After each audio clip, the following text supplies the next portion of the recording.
First and foremost, obviously, I would like to thank you, May, for this opportunity to speak on this platform.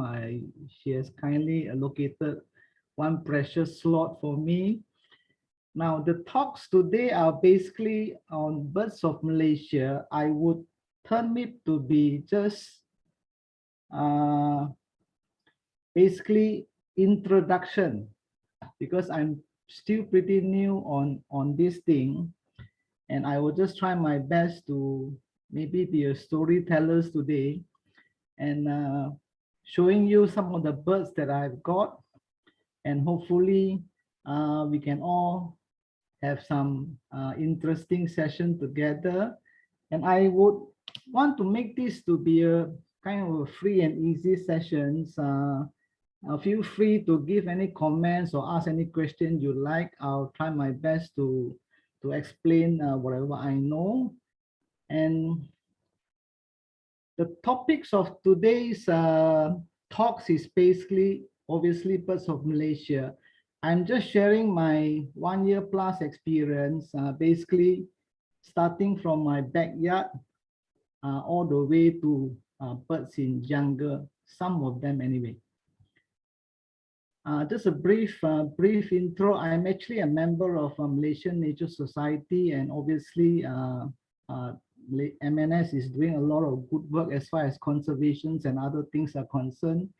There are also a lot of special interest group within the society. If you're interested, you can kind of log on to the Facebook or the website accordingly. Now, just a brief explanation on the contents of today's talk. Basically, you'll be separated into 5 different sections from garden birds all the way into jungle birds. Now, the first thing that I would like to kind of briefly touch will be why birding. Now, some of you may have seen birds around your house and or maybe in the jungles or something. I'm basically attracted to the brilliant colors of all these birds. Obviously, when I was like working full time, I don't really have a lot of time. So the interest cannot be like fully developed or maybe advanced further because of the busy schedule. So eventually, the COVID actually gave me a very good chance, because at the time there was MCO, and then you can't really go anywhere if you like. So I started dwelling into this kind of passion into a more serious manner. So it became like a hobby, and eventually, hopefully, you turn into a passion. Now, one of the good things about birding is actually it gives you a chance to go back to nature. Obviously, that's where the birds are around, and it gives you basically free fresh air, and sometimes you involve a bit of hiking also. It gives you very good cardiovascular exercise too. Birding photography is to me is pretty challenging, because you have to act fast, because the birds are not going to wait for you to shoot nice photos. They will just come in and they will just fly off whenever they like. So we have to be ready with our cameras, and that will basically keep your heart pumping kind of thing.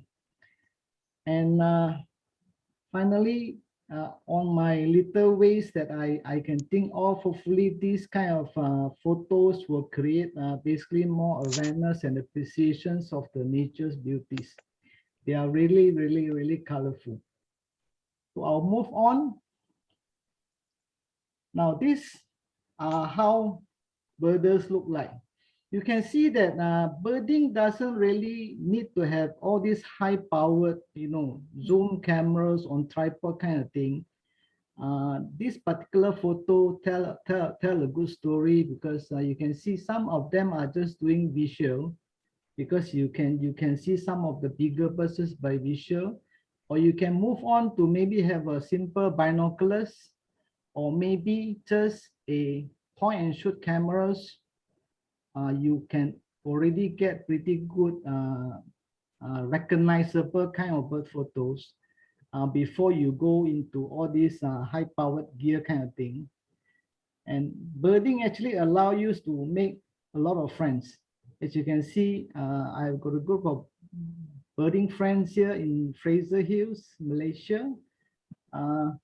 Basically, you can see we are not wearing disco colors kind of clothing because the birds will run away because they like you to be like in sync with nature. So normally we wear all this very dull color kind of clothing. Some people call it camo clothing, just not to like scare away the birds. And birding also train you patience. This particular picture, just to give you an idea, we were waiting for this Malayan partridge, which happened to be around this area. And I personally went there 3 times each day, about 3 to 4 hours, basically sitting like that, staring in the part that the partridge supposed to be around.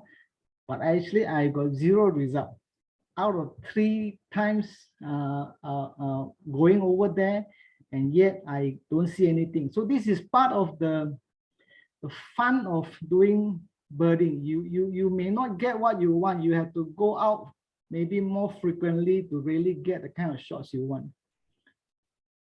Now, this particular slide will show you some of the birds I managed to catch over the 1 year plus period. I basically trim everything, trim the body out just to show you how colorful are the birds, even just at the head level. Various birds. Now, as I move along from section 1 to section 5, you will notice that the colors of the birds will get more and more brilliant because in basic is like the jungle birds are a lot more colorful. Some simple facts that I would like to go through before I go into the birds. How many bird species do you think we have in Malaysia? Now, there are various sources of information. Some of them are basically US based or UK based, are basically foreign based, and they have various numbers of bird count as far as Malaysia is concerned. And some of them, how many of them are endemic is also varies. But based on the number that I can see from here, I think I can safely say it will be easily maybe more than 1,000 because some species has not really been discovered yet. Now, what about the world? In the world, based on this Cornell Lab of Ornithology's listing, there are actually more than 10,000 birds and still counting. Okay, how do you ID birds? We can't really what do you call birds by their name because we can't really talk to them. So we have to use various parts of the birds and also the color of the parts to basically to describe the birds.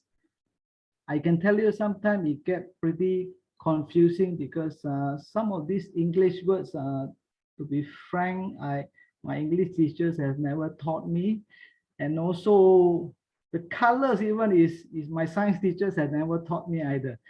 So you will have to get used to the way we name the birds, but that is basically how we ID the birds.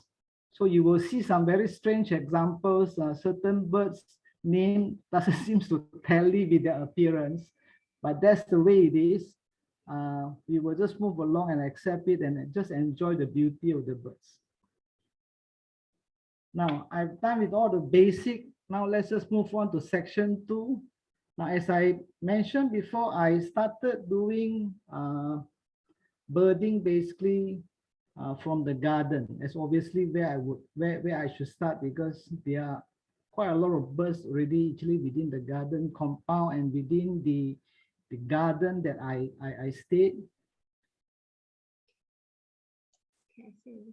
I would like to call this my battle station. Basically, it's a corner of my house, looking over a patch of empty land, and this will be the view I see, which is basically my battlefield for about a year right now. Now you will notice that actually this I'm actually blessed because at the back of my house there are actually a few empty plots that actually they are basically secondary forests, some grown to be fairly bushy, and also a lot of undergrowth. And you can see obviously that birds like this kind of areas, and these are the birds that actually fly in and out every morning without miss. They will be around. Okay, certain days they are more, some days they will be less. Now this also, there's an important point here because the land is actually not very big. It's actually about maybe 20,000, 30,000 square feet. And yet there are so many bird species can actually basically live off it. They can get food, they can get insects actually from this area. Now, how do I start basically into bird? I have to start somewhere. MNS has got this thing called My Garden Bird Watch. Basically, it's conducted every year about June time. Last year it was about June, and this particular bird list, you can actually download it from this website if you want to. Basically, there are altogether 28 species chosen as part of the what I would say is like citizen science kind of thing, basically counting and observing how many birds are actually around your area on a yearly basis to see basically the trend, whether the birds are thriving or maybe they are reducing for certain species. Now, I will go through some of the birds that I basically observed over the 1 year period. The first one, this is basically a bulbul. Now, yellow-vented, funny name. Vent for bird is actually at the below the belly kind of thing. It's actually maybe like the bottom of the belly. That's why it's yellow in color, as you can see from this picture. That's why it's called yellow-vented, and this particular species family is actually bulbul. This is common myna. Basically, there are two mynas listed in the My Garden Watch listing. One is common myna, which is what you see in this picture here, and the other one will be the Javan myna. You can see they are pretty loving because every morning or so, this bird actually they come in pair, and they'll be basically doing preening or doing this kind of very lovely scene every morning. If you observe it properly, it's actually very similar to how human will react. Next one, we'll move on to, this is basically what we call Oriental magpie robin. Beautiful birds, beautiful sound actually, beautiful sound. Some of them they rare because of the lovely songs they sing every day. And on the right hand side, if you look at this thing, without going to birding, I would thought they are like pigeons. So once I get into it, then there's a special name for this pigeon. This is actually a spotted dove.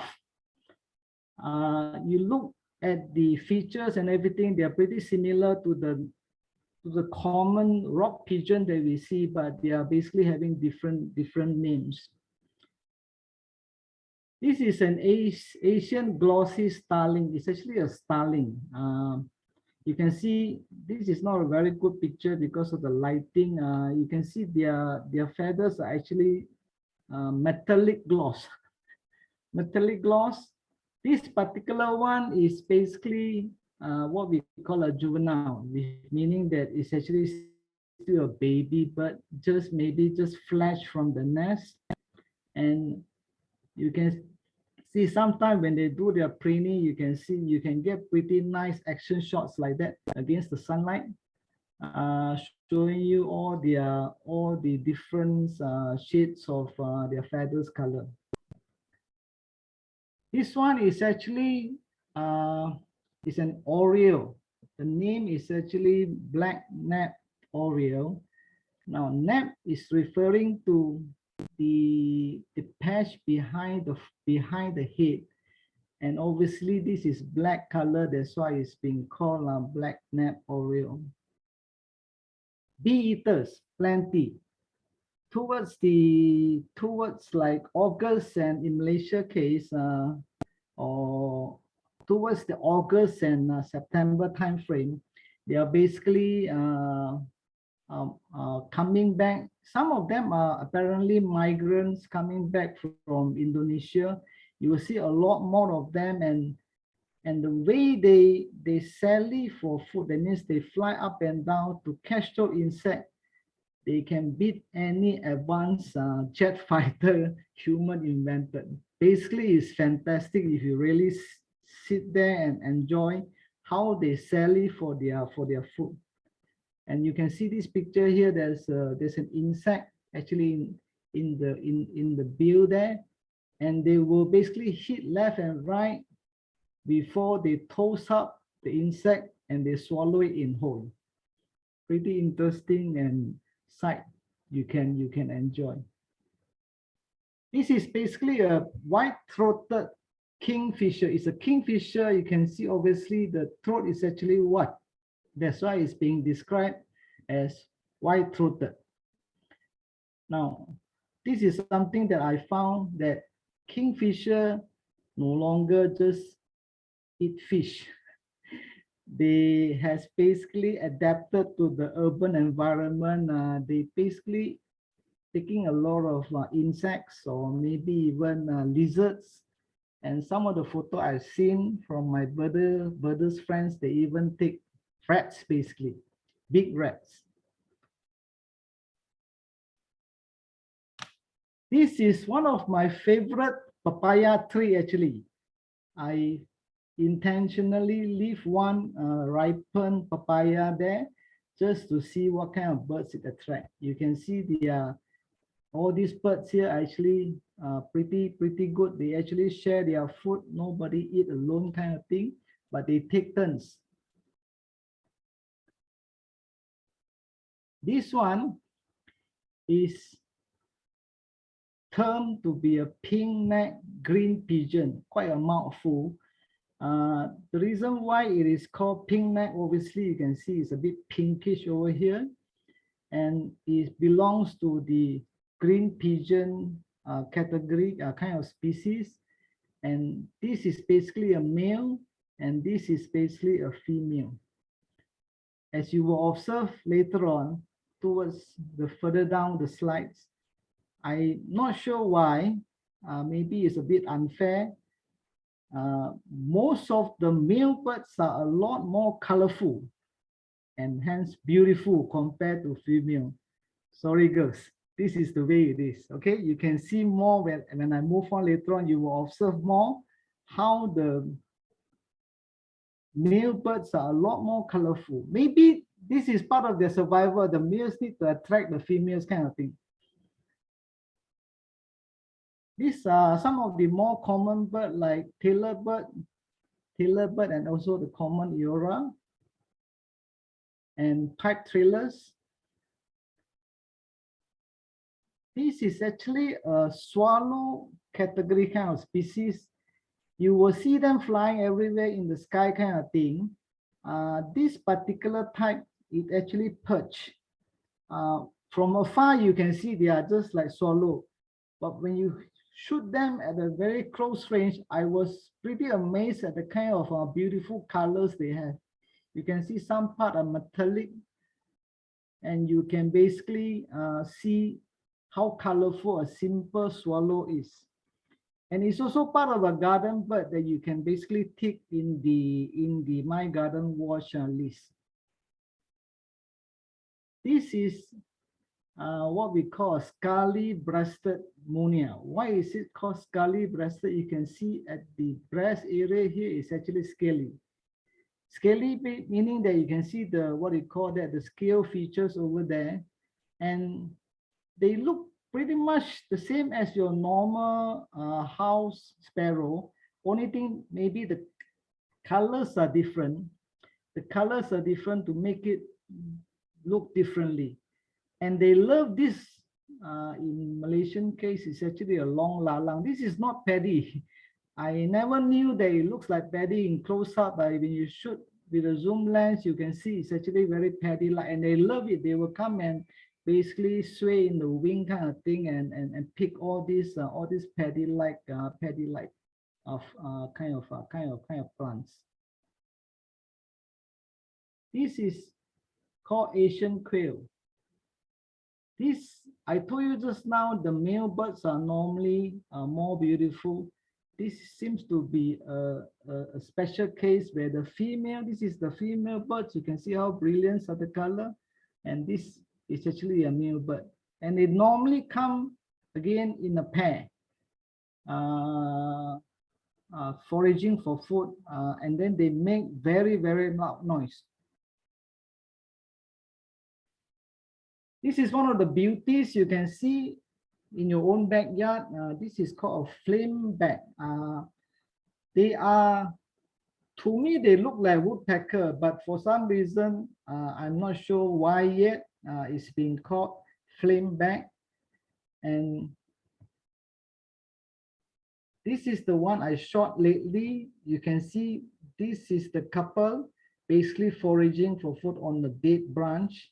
And they like to hop around and peck around kind of thing. And you guess which one is male, which one is female. It's pretty obvious. I told you, males are most of the time more beautiful than females, even though female is also fairly beautiful. They have got this punky red hairstyle. It's actually quite amazing. So now I've basically covered most of the so-called garden birds that we have. Over a 1 year plus period, I've covered, my scoreboard is about 25 out of 28 listed here. For some reason, some of the birds, this is actually a water-related bird. There's no pond here, so I would not be able to see these little herons within my backyard kind of thing. And two other birds which I don't see it in my garden, but I've seen it further away in the jungles kind of thing. Okay, I've covered basically section 1 and 2. Hopefully you guys are still with me.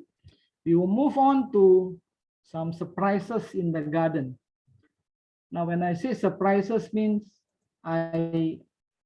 frankly speaking, I never expect to really see such bird in the garden or behind my backyard kind of thing.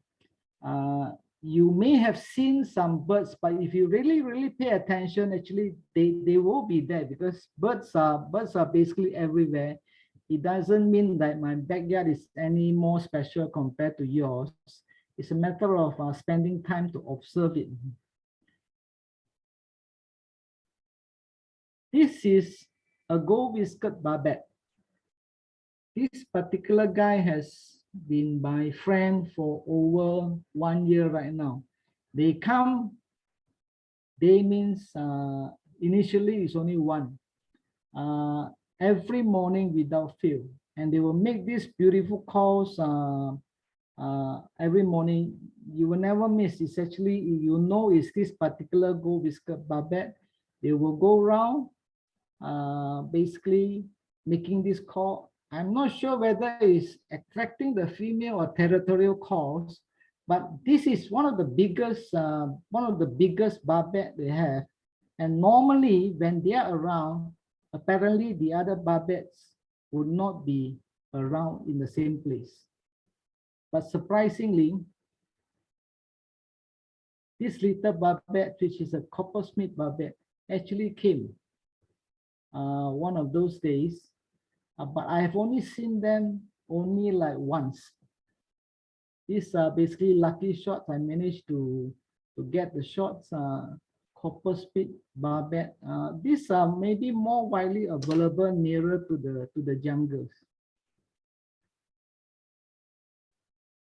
Back to bulbul, we have got a lot of bulbuls in Malaysia, altogether about 25 species. This is one of the, to me, is a better looking, very fierce looking kind of thing. It's called strip-throated bulbul. You can see the head actually is pretty with a very striking strips, yellow strip kind of around. This one is a flycatcher. You can see this is called yellow rum. So obviously this part of the bird is actually called a rum. And there are basically 24 species of flycatcher in Malaysia. This is just one of them. And you will see a lot more further down the road when I move further into the jungles. This little spider hunter, interesting bird. You will just perch on this, I think it's a wild ginger, and you can see how it can basically stand there and basically suck.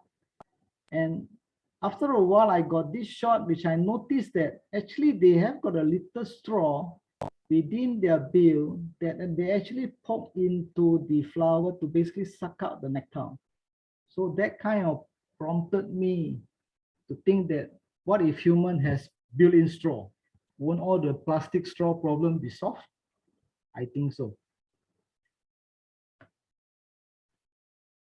This particular one is called a white-headed monia from the monia family. You can see it looks pretty similar to the house sparrow that we normally see.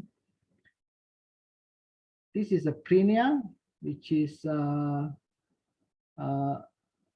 available basically within maybe some bushy areas.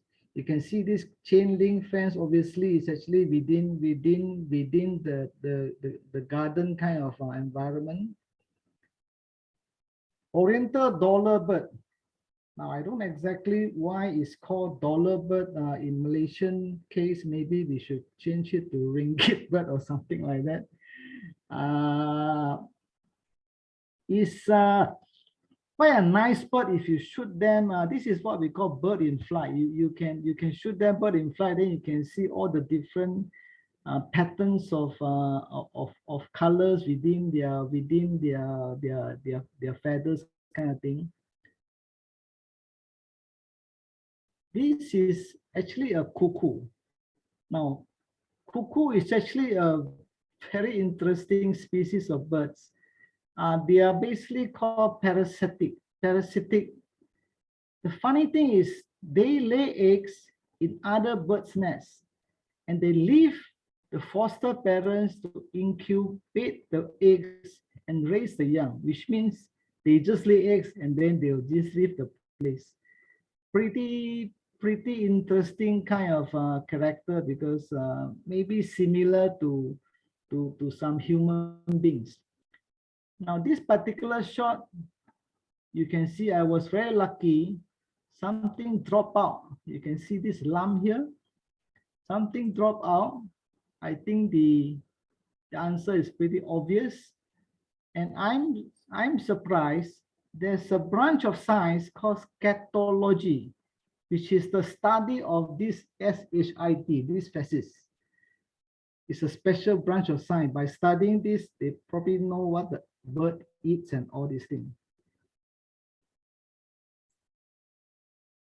Okay, next coming over will be the drongos. These is what is being called a greater racket-tailed drongo.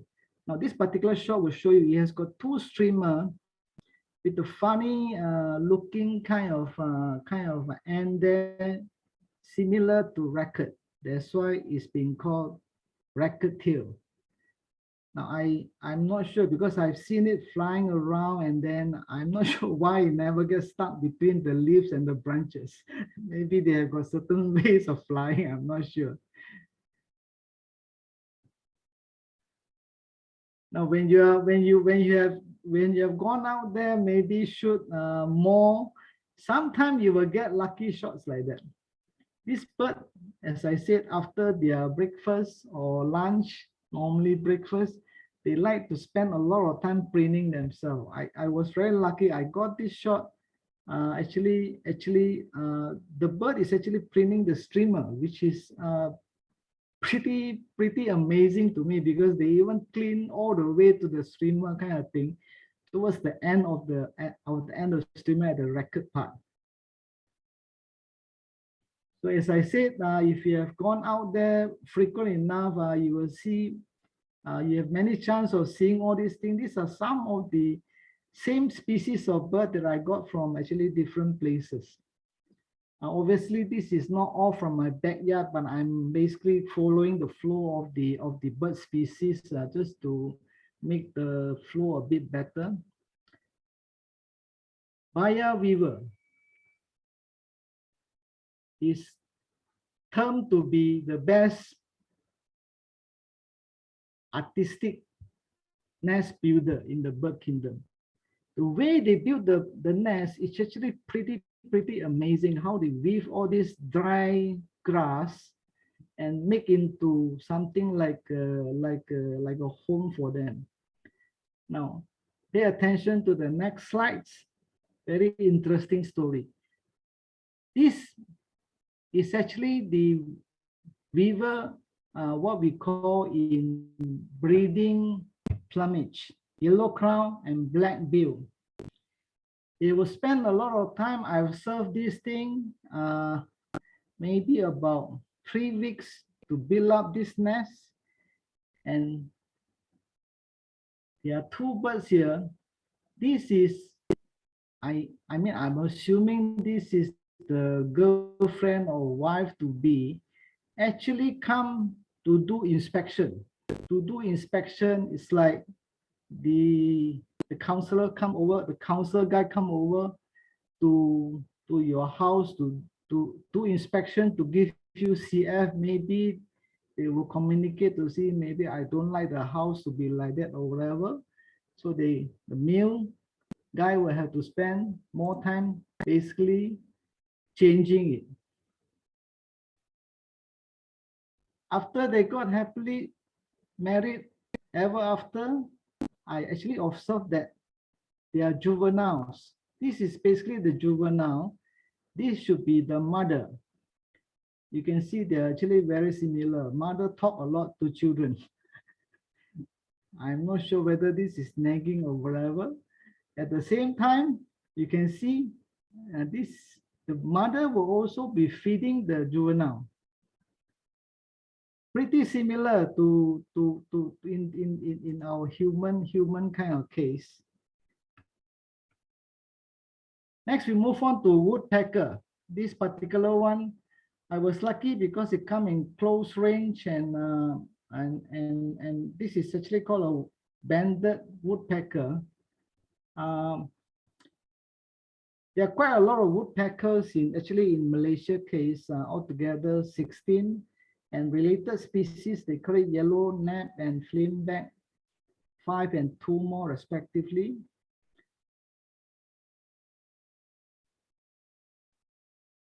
They are also being observed to basically do a lot of preening themselves after their breakfast. And I was lucky enough to be alerted by a fellow birders, actually my sifu, about this nest. This particular nest, another interesting story. Now, these two birds, I would assume they are couples, and I actually went there a few times. I actually observed that sometimes the bird inside will fly out. The bird outside will go in. So my assumption would be they take turns to incubate the bird, the eggs basically, which is a bit different compared to human being or maybe some other species where both male and female actually help to incubate the birds. This is what my guess is because I see that either of the birds stayed quite long in the nest actually.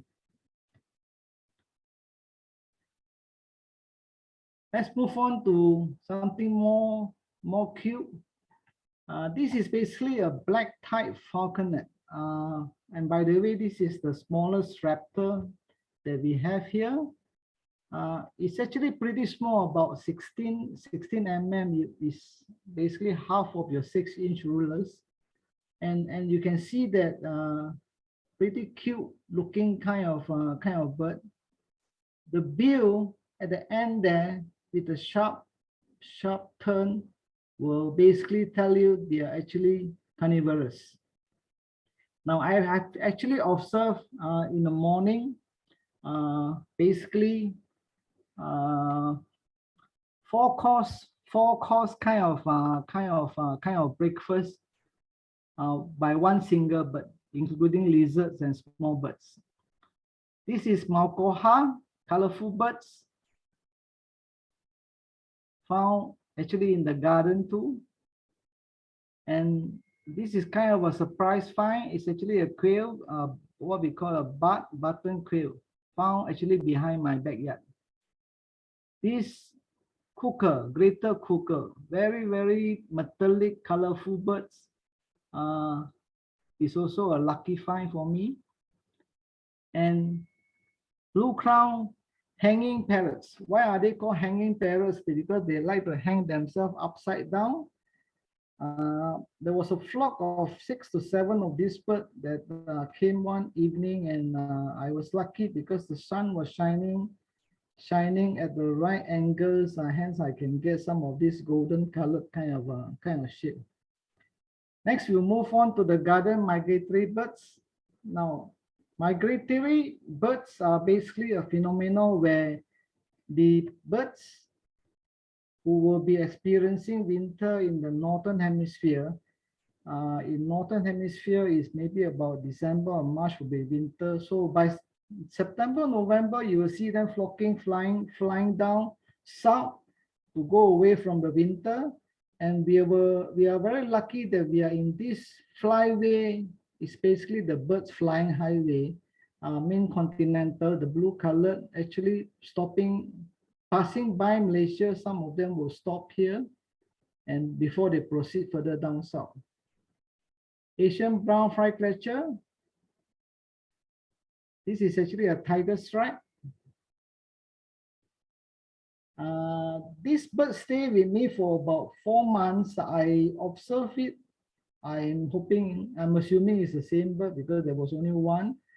From a baby looking kind of birds all the way to actually a grown adult. This is another migratory bird, the oriental honey buzzard, which is quite common raptors during the migratory sessions. Black buzzard, another interesting bird. These are not very huge bird, but it come in either singles or in a flock, depending on your luck. Changeable hawk eagles in flight. This particular shot is a bit blurry. Sorry for that. It was very high up. It was high up in the skies. I basically cropped before I can get this photo.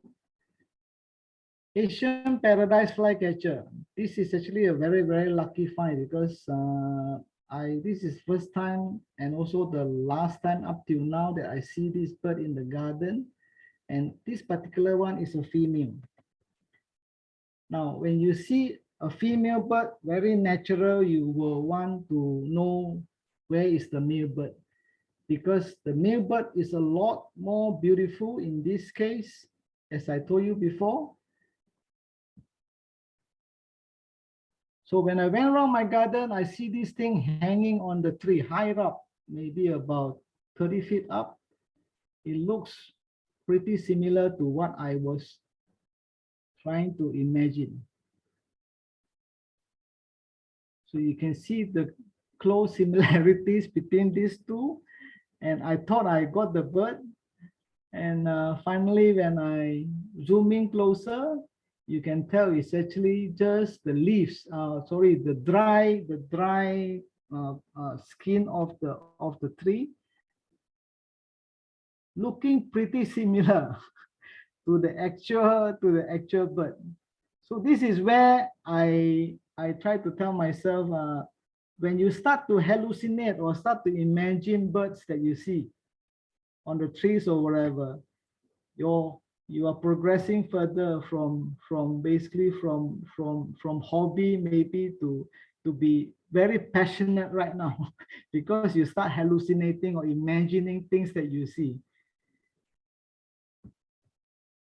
Okay, we are done with all the thing. I just give you this basically mono pictures just to relax your eyes because the colors is going to get a lot more striking down the road. This is actually what we call lesser whistling duck. It's actually found in one of the ponds around Seremban. I was lucky enough to get this thing after being alerted by a fellow birders. Okay, let's move on. Jungle birds, which is the last section of the thing. This session is a bit long. I hope I'm still doing fine with the timing. First thing, barbettes. Again, this is fire-tough barbet, found quite abundantly in the birding heaven in Fraser Hill, Malaysia. Now, this particular one is like a must-have together with a few other birds, like this crimson, black and crimson oriole, and also this particular striped babbler.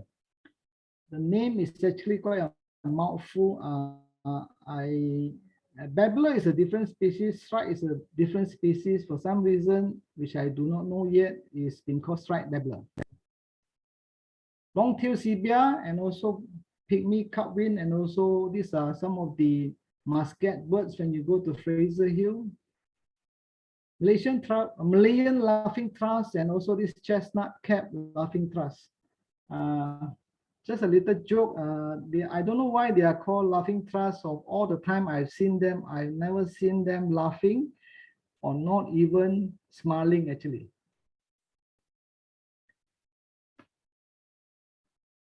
This is green magpie. Green magpie that you can find actually also in Fraser Hill and maybe many other places. One of the most so-called longing for kind of birds actually for birders are basically trogons. They're all together about six species in Malaysia. Now I was very lucky that my Fraser Hill trip actually caught two. This is red-headed trogon.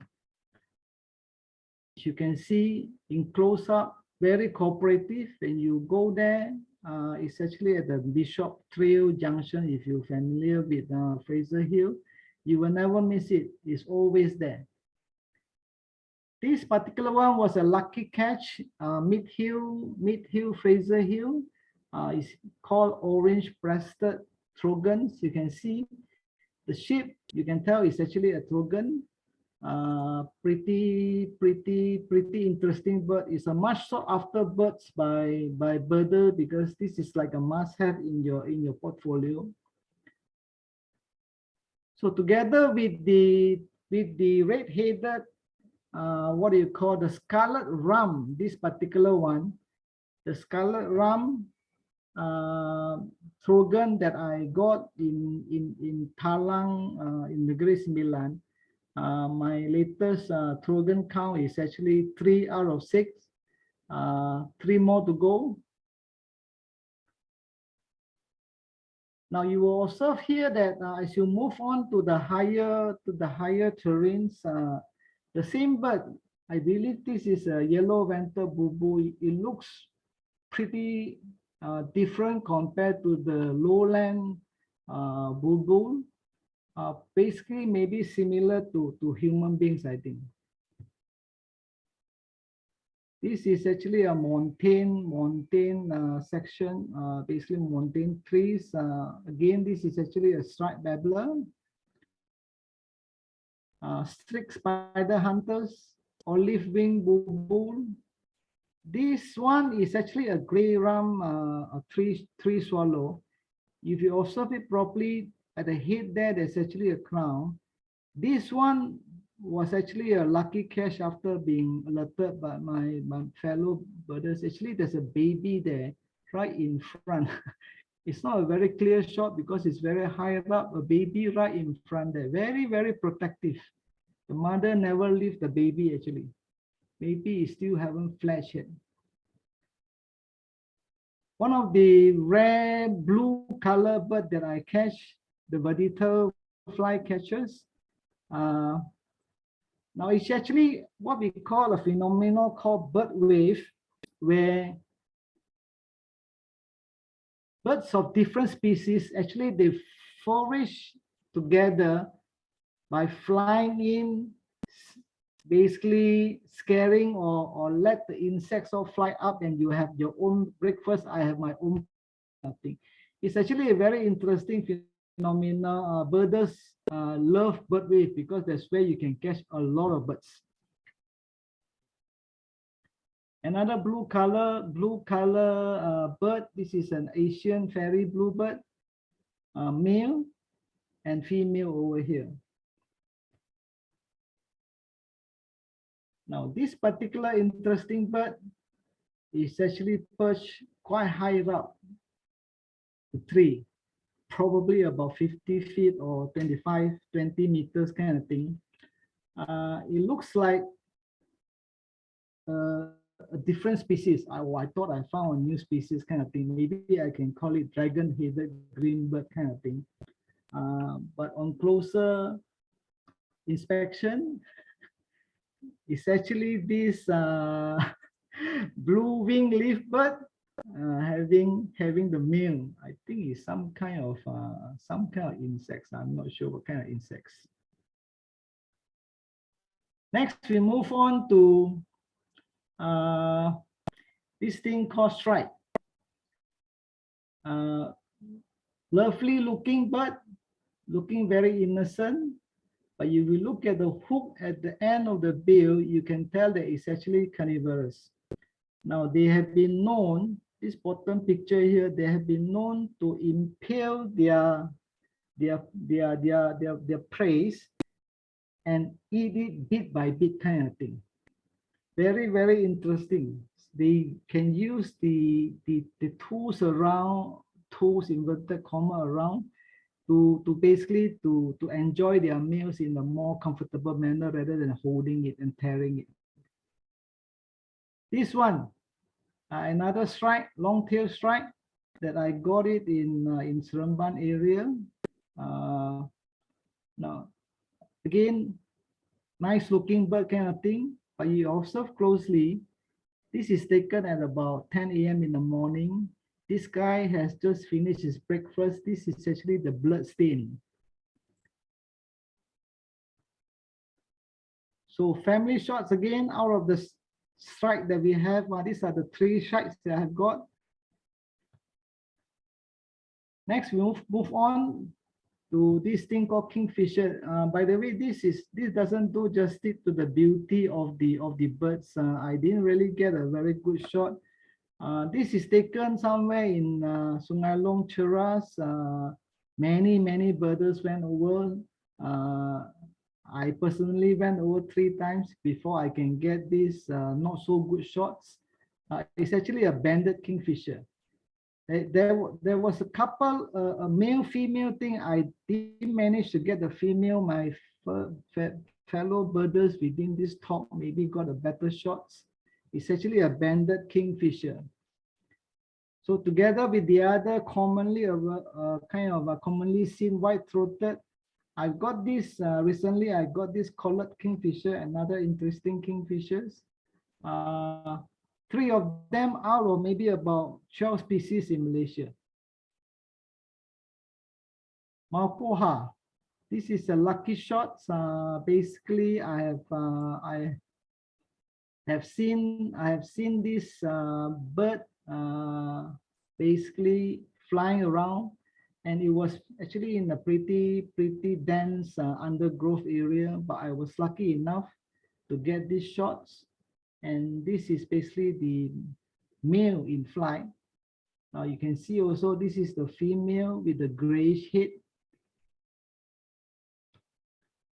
So altogether for Maupohas, this is basically a family shots. Out of the 6 species that is listed here, I've got only 3 of them, 3 more to go. Okay, now let's move on to something more interesting and maybe even more colorful. This is in a place called Ulu Bendol in Negeri Sembilan. This particular tree it's actually a very special tree. I was being alerted by my birders friends. One single tree, I personally have observed more than 11 species, and out of which, for me, 5 of them are lifers. In birding case, a lifer means it's the first time that you see the bird kind of thing. And you can see that this first one will be the yellow-breasted flower peckers. Now, as I mentioned to you earlier on, some of the names are pretty confusing. This obviously is not a flower; it's actually some kind of cherries, but eaten by the flower peckers. This one is a spectacle boo-boo for obvious reason. You can see that around the eye wing, there's a ring of yellow color there. That's why it's called spectacle boo-boos. One out of the 25 species that we have over here. Black-headed boo-boo for obvious reason. Now, this is kind of a lucky shot. I was wondering whether would there be any section of science that together with the scatology, we have something like a pathology that you can recognize the bird just by looking at the backside. Obviously, this one is maybe just a joke.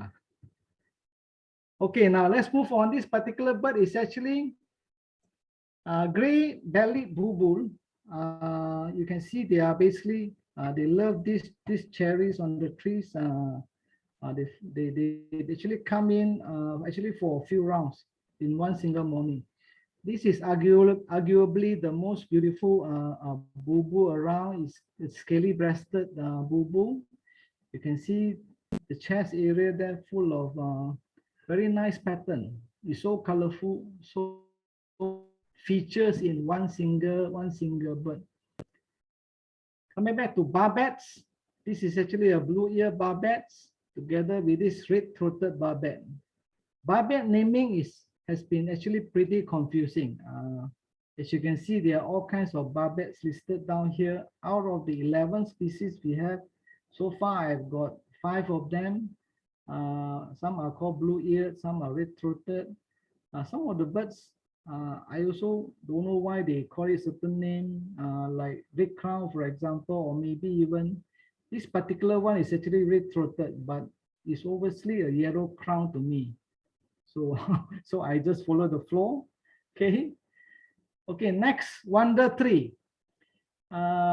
This particular one, again, alerted by my fellow birders. I was there early in the morning, 8 a.m. This is what I see basically.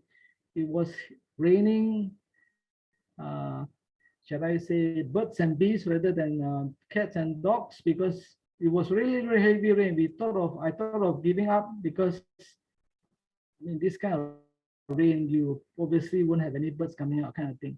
Anyway, I stayed on and then joined my birding friends. It was actually not wasted because I actually got out of more than 10, one single tree fruiting. This is like a, oh, it's actually a mouthful. It's Poikilospermum. I hope I pronounce it correctly. It's actually a rambutan-like kind of fruits, and birds love it. I've seen more than 10 species, out of which for me, 8 lifers. Never seen the bird, never shoot the bird before. Some of the birds shot is basically like this thing, the green leaf bird, blue wing leaf birds, and also flower peckers. Another subject for scatology, orange-bellied flower peckers.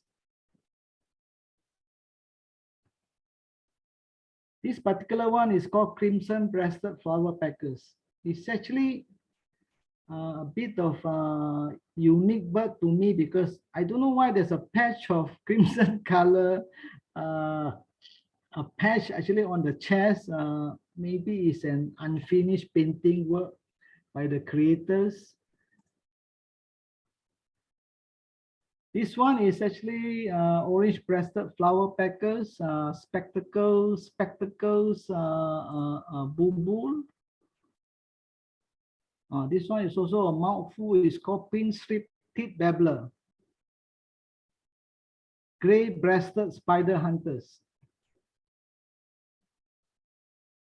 This was basically a lucky shot again because I was just walking towards my car, and this bird, you can see from afar, is like perched right at the what do you call, the heart of banana. Malay will call it jantung, the heart of the banana. Basically, again, enjoying the nectar over there. You will see that these small little black dots here are actually stingless bees. Enjoying the same flowers kind of thing. Stingless bee, Malay call it kelulut, which is great, giving you all the very wonderful, expensive honey. So as a telling, the family shots for spider hunter, 3 of them. Now, the name is called spider hunter. To be very frank, I've never seen them eating spiders actually. So I do not know why it is being called spider hunter. Again, we just go along with them because this is how we name it. So we just use it. Okay, this next few slides will be what I would like to call this a cartoon bird. It's actually a broadbill, also a much sought after, what do you call, birds for birders. I've got 2 of them. This is the black and yellow broadbill. Fantastic birds. This one is actually olive-backed sunbird.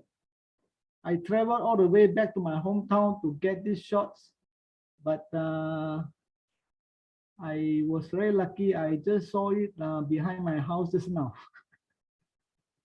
So birding is something like that. Sometimes you have to travel far and near kind of thing, but finally it's actually right in front of you. This is a copper-throated sunbird, very, very colorful birds. Okay. Next, I will just go through very quickly on some raptors. This is a crested serpent eagles, black wing kite. This is another OHP. Oh, this is the whizzing, what you call the lesser whistling duck I was telling you. Very lucky, nice sunny day kind of thing with very cooperative birds. You will see them landing. Sometimes it created very wonderful water splash, and they will take off and they will fly off. Interesting sight. You can spend the whole morning observing them. Okay. One of the last sections. Now, this one is actually a white-throated kingfisher. Now, what can make a bird so excited? It's basically I would assume is a male. You observe in the next slide, basically because it's trying to attract another bird. I assume it's female, fly by and perch on the same tree. The interesting story actually is not a happy ending. I do not know why, right? After dancing and doing all this courting dance and calling, finally when this particular bird, I assume is a female, perched on the tree, this guy, male, actually flew off. So maybe he doesn't like the bird he see or something like that. He's looking for another different partners. Okay, I'm basically done with the presentation, a little bit out of time. Now this is basically my scoreboard. Birding is not a competition to me. I do it at my own leisure whenever I have time, and my current score is actually about 140 species of birds. These are just maybe half of it, and as a statistic, it's only about 16% of the total Malaysian bird and 1% of the world population. So obviously, I'm very, very, very, very far behind. Anyway, I take it in my own stride to enjoy rather than being pressured. Okay, as usual, I would like to thank all my birding seafood. Without them, I would not be able to pick up so many birds and shoot so many birds. Mr. Lee, basically a veteran birder. He actually has got vast experience shooting birds. Wuti, chairman of MNS, N9 and Negeri Sembilan and Malacca, and also Andy Lee, the president of Wild Bird Club Malaysia. Okay, I'm basically done with the presentations. May I open for Q&A if there's any? All right. First of all, I'm sure everyone here agrees with me. It has been an incredible 1 hour, really incredible 1 hour. You know, yeah, it just flew by because first no pun intended, the time just flew by. You were so structured with unfolding the whole story, like you say, about these birds. But I think what came across, as I think all of us felt too, is how humble and patient you are, because you keep saying you're very lucky, you're very lucky. And for instance, I see that even Kate was saying, Chong, you have too many lucky shots. It's really a lot of waiting and watching and patience and really your humility, a lot of comments about interesting talk. You have supporters from MNS Penang, Chu Eng is also here. There are friends who said, you know what, Jarred, I joined in late. Is there any way I can have your Zoom because she really is keen. This is Jean. So there are lots of, and then somebody else, oh, Go, you're here. Go was our speaker. Hi, Go. Go was our speaker who spoke, also presented beautifully on the all the planets and the moons, and also just like you, Jarred, very patient, lost a lot of sleep, So Go also wrote about true. Yeah, awesome photos, inspiring, and thank you. So friends, I'm going to just pause here for a moment and see if there are any questions from anyone. Well, I'm going to ask a question, and I'm sure everyone is very, very curious. Where do you live in such a way that you have so many birds that you can see from your backyard? Okay, as I mentioned to you, it's actually true. I was very lucky and very blessed. I happen to have a few empty plots of land behind, which is actually overgrown and neglected. A lot of fairly big trees, secondary forest kind of thing with thick undergrowth. This is where I got, I would think, probably about 40 of the bird species, as I've shared in my earlier slides. Other than that, I was also very fortunate to have very good birding seafoods that basically alerted me to go to different places. Now, birds love fruiting trees. Whenever there are trees that fruits, they will flock over there. This is where fellow birders will alert each other kind of thing to go to shoot those places. So once you are into this thing, you'll be able to link with all these different people, different group, different seafoods. We will be alerting each other when you see something kind of thing. It's actually pretty common. So from there, you slowly accumulate your portfolio, and then before I can hit 140. But it's actually true.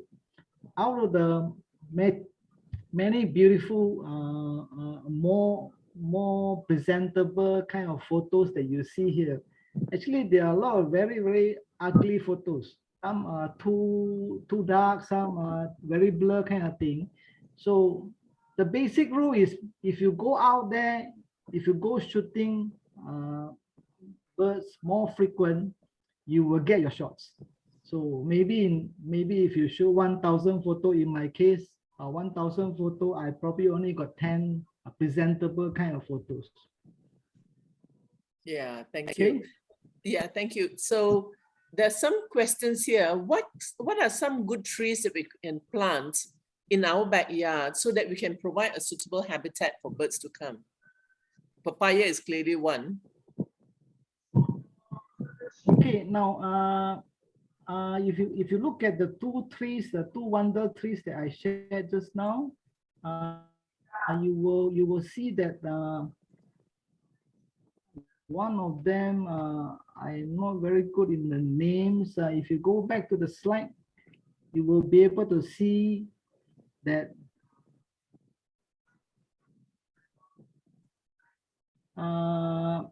I cannot move my slide right now for some reasons. Basically, the two trees I showed you just now, but basically they are all jungle thing within your house compound.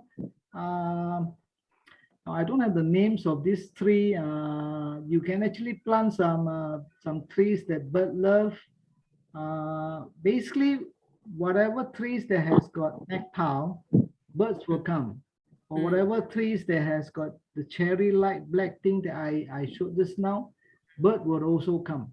Because bird comes not because they like us, because they are food around. That's the basic rules. Yeah. So I love it that just now you have the papaya tree, you have, you also showed us the banana tree flower or the heart that was being, so there are friends here who are saying it could be Eugenia trees, could be banyan tree. Yeah. Someone is also asking, what equipment do you use to take these magnificent photos? Okay, now I started with basically a basic point and shoot kind of cameras. Anything that can zoom up to 30 times, you can already shoot the birds. But obviously, to get good quality birds out of those kind of cameras, you need a lot more patience to set it correctly, kind of thing. And as you move along, you should get, if you're really serious into birding, you should get a basic DSLR, or nowadays maybe mirrorless camera, which will be able to shoot better shots if you have the proper lens. The whole idea about shooting birds, because we can't go near the birds, so you have to have a pretty good zoom. In my case, eventually I started with a 7300 mm kind of lens on my Nikon D7000 camera. Eventually, I upgraded myself after a year or two to a higher range DSLR camera called Nikon D500 with a 200-500 mm lens. That will give me a better reach as far as the getting the birds is concerned, because most of the birds obviously will not come too near you, so you have to those things. But there are also a lot of birders that they don't really go into this kind of beautiful birds. Actually, they only want to ID the bird and maybe list it down. You can also use some very simple cameras that basically is like point and shoot kind of thing, but with very high power zoom. Nikon P1000 will be one of the models that some of these people will be looking at. Obviously, when you want to get better and better pictures, you have to invest in longer and longer lens. Some of them go into 600 mm, or maybe even higher than that, together with the multiplier. We call it teleconverters kind of thing. So it all depends on how much you want to get into it, and what kind of photos you want to get.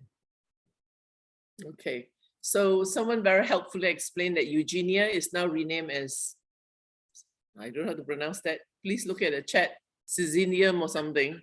Yeah. So Thank you. Yeah, so apparently check that out as well. If you look at the chat, you'll see that. Then someone asked whether you need binoculars if you have such a powerful camera. Do you still use binoculars?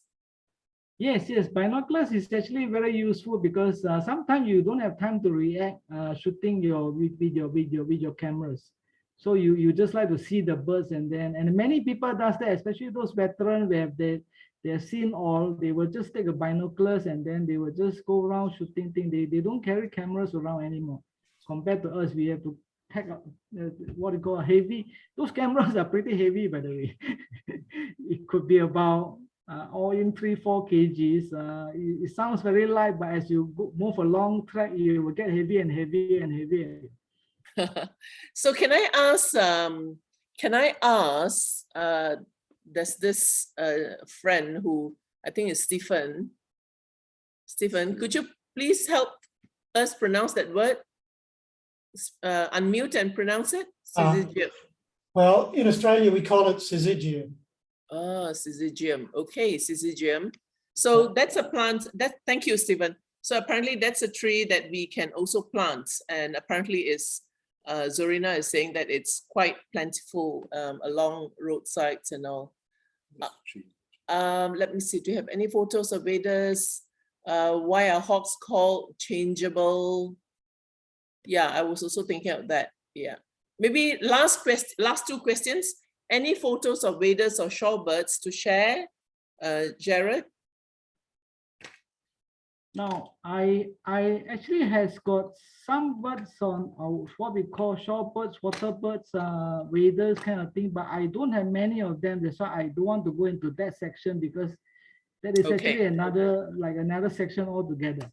Sure. Okay. So you have, except that you didn't think that it was, maybe another time, maybe next time, in the future. I don't have many, by the way, because somehow I like jungle birds better because they are a lot more colorful compared to waders. And identifying waders is actually another big headache because they all look similar to me. Okay. Why is the hawk called changeable? Did you know? What is? Okay, they have got different what we call moth. Some are dark moth, some are pale moth, some are tweedle, all kinds of different names, because initially maybe they name it differently. Somehow they realize that they are the same species, just that they change. Maybe due to environment or maybe some other reason. I'm not really sure on that, but sometimes, like Oriental honey buzzard, you can see many of them if you refer to bird books. It gets, to be very frank, very confusing, because they are all OHP, Oriental honey buzzard, but they look, to me, is so different. Scientifically, they name it together with different moth, meaning that they change their form, they change their color, kind of thing. I see. Okay. Yeah. So we have just one more, again, very helpful tip that about pokok salam, and you can also, it's also apparently called Indonesian bay leaf. And what are the times do you normally do your birding? Is that morning, evening? Is there a specific sort of time frame? The best time to do birding is actually in the morning. That's where the birds come out to take their breakfast. They can't really go McDonald's to drive in or tapao or take away kind of thing. So you will see many of them coming out in the morning, right from daybreak. Some of them come out very early. Maybe once the light is out, you can see the birds maybe about 7:30 all the way to preferably to me about 11 o'clock. I normally limit to 11 o'clock because after that, it's not so good for photography anymore because of the strong sunlight. Okay. Evening time, they are also, but some birds, they come all day. They do come, but most of the time, the one that has got heavy traffic one are basically in the morning sessions. May I ask a question? Yeah. Sure, Lily, of course. Yeah, thank you very much for the very informative talk. And I liked that you injected it with a sense of humor. That was really nice, you know. My question is this, since you have taken so many photos, over 1,000 you said, right? I'm just curious, have you become familiar with bird sounds? Good question. One of the ways to actually look for birds is basically by identifying their calls or their songs. I'm not really an expert in this thing. Actually, I have got some calls recording that you can download from internet. Okay, but because of time constraint, I didn't actually play those calls. It's an important part of birding actually, to be able to hear what birds are calling, because sometimes you cannot see them, you can only hear. I have joined this expert from Wild Bird Club Malaysia. They hear like 25 species of birds, but I've never seen any actually. Just go by hearing kind of thing. They can say this is warbler, this is bubbler, or whatever. They actually count those things. So calls, you are right, is very, very critical part of doing birding, because from there you will know what birds are available in those areas, even though you cannot see them. And it happens quite frequently. It happens quite frequently. Okay, maybe just adding one more. No I have a problem, no balcony problem. and I do get birds coming, no, the perch on the balcony, and there are trees around. And I notice now what happens, let's say I take a picture of a bird that comes on the balcony. How do I identify it? I've got a photo. How do I know how to label it like you have done, so beautifully? Is there an app? Okay, the way I do it, because I'm also going through the learning curve. The first thing that I do will basically be, I will use this Google Lens. You can download the apps from Android, or maybe even your iPhone. Google Lens, Lens. It's an app where you click the photo. When you select the photo, you go into this apps. It will be able to suggest to you what is the bird that you are seeing. Not 100% accurate, but that's actually a good start. And they get better and better because there's some intelligence into the apps where they collect all the photos that people post or whatever. You and I maybe post, or they just collect it, and then they become better and better. I would say maybe 60–70% they will get it correct. So if you want to move further to be more accurate, please go into a website like eBirds. You can just Google. You can select any bird's name you want from my slide or whatever. You will notice one of them is called eBirds, EBIRD. Okay, this is actually a very, very good website. Again, it's actually community-based, because people who shoot photos of birds, they will just upload it into that area. And in Malaysia, this Wild Bird Club Malaysia is actually doing a coordination work to basically help to list all these birds. The other obvious thing will be, please go to Facebook. You will see plenty of birding group. Choose the Malaysian one. I give you the name, the Wild Bird Club Malaysia, WBCM. You choose it. You can basically join that FB group, and inside there will be tons of birds. with all the names, and you can start. I started learning from there what are these birds called and all those things.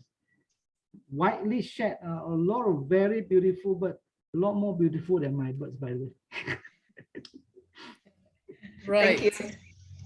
Yeah, it's really spectacular. You know, I was just thinking, you started this during COVID. I mean, how amazing that you spent the 2 years, well, it's really 2 years now, 2 years in such a productive,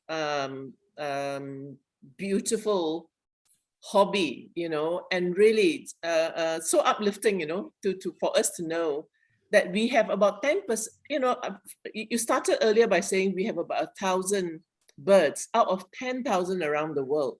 So Malaysia is so blessed to have about 10% of birds.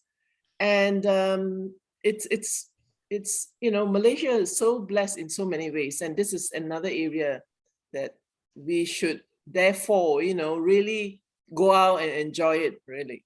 Yep, that's true, that's true. Yeah, so friends, if you look at the chat box, there's a lot of wonderful suggestions by many helpful friends where we can turn to for recordings of birds, for iNaturalist app, you know, so there's a lot of suggestions there. And also someone here says Jarred is also very good at astrophotography. So maybe that's another one that I can. I'm rookie. One last question, Jarred. What can we do as ordinary citizens to help preserve the urban bird population? What are the things, the do's and don'ts? Planting fruit trees, I imagine, is one way to start.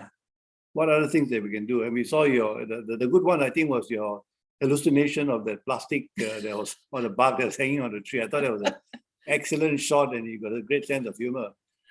But besides all that, what else can we do as urban dwellers to encourage more birds? I'm not really an expert on bird conservation. Now I'm just basically shooting the beautiful birds. But the basic logic will be we don't destroy the habitats.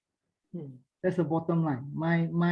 You see the example that I have, the backyard that I have, I'm blessed. I've got a few empty lots there.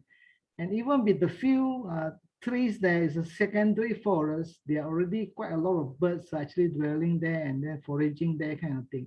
So imagine like our Ulu Langat kind of problem, or maybe your Rimba Kiara kind of issues. So if you can keep those habitats for them, obviously they will thrive. As we destroy more and more things, they will get less and less and less, and then finally we only have beautiful photos for our grandchildren. We won't be able to see them actually with our own eyes. So true, right? With that, friends, thank you so much for turning up. But can you please help me thank Jarred by unmuting and just giving a loud cheer of appreciation. Thank you, Jarred. Thank you. Thank you, Jarred. Thank you. Okay, take care. Thank you. Thank you, Jarred. Thank you, Have Hope. Thank you. Thank you very much. Thank you, Jarred. Thank you. Thank you all.